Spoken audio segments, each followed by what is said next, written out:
Edward Teach, better known as Blackbeard, is one of the most infamous pirates in history. Operating during the Golden Age of Piracy in the early 18th century, Blackbeard's real name is believed to have been Edward Teach or Thatch, though records from the period often vary in spelling and detail. Born around 1680 in Bristol, England, Blackbeard first came to prominence as a pirate in the West Indies and along the American Eastern Seaboard. Before turning to piracy, he may have served as a privateer during the War of the Spanish Succession, a common background for many pirates of his era. Blackbeard's fearsome reputation was largely cultivated by his own efforts to appear as terrifying as possible. He was known for tying slow-burning fuses into his long black beard and lighting them during battle, creating a hellish image of a man wreathed in smoke and fire. This terrifying visage was only part of his psychological warfare. Blackbeard was also a cunning and strategic pirate. Blackbeard's flagship was the Queen Anne's Revenge, a former French slave ship he captured and refitted with 40 guns, making it one of the most formidable pirate ships of the time. His most famous act of piracy occurred in May 1718,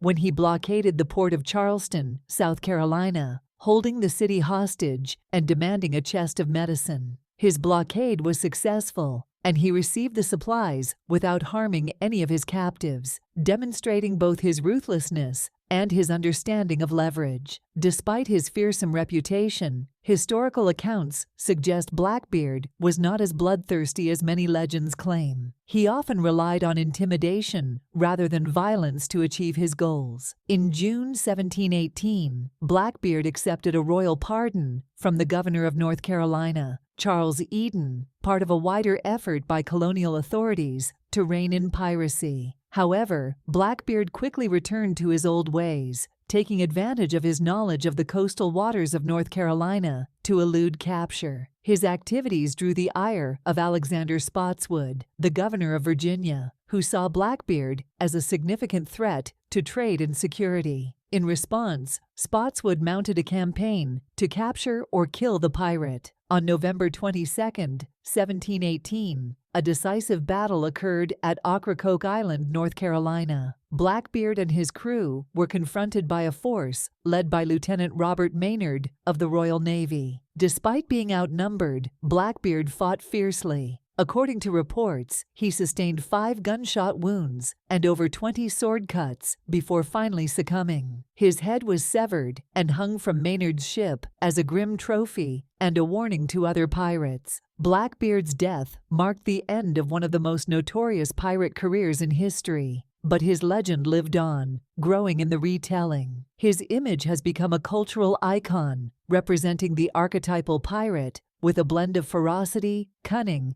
and larger-than-life presence. The discovery of the Queen Anne's Revenge off the coast of North Carolina in 1996 further solidified Blackbeard's place in maritime history, offering tangible evidence of his life and exploits. Artifacts recovered from the wreck have provided valuable insights into the daily life of pirates during this period, including weapons, personal items, and navigational tools. Blackbeard's story has been romanticized in books, movies, and folklore, often blurring the lines between fact and fiction. He remains a symbol of rebellion and adventure, embodying the perilous allure of the pirate life. Despite his relatively short career, which spanned only about 2 years, Blackbeard's impact on popular culture and history is undeniable. His fearsome image, with the lit fuses in his beard and his formidable ship, continues to captivate imaginations and exemplify the daring and ruthless spirit of the Golden Age of Piracy.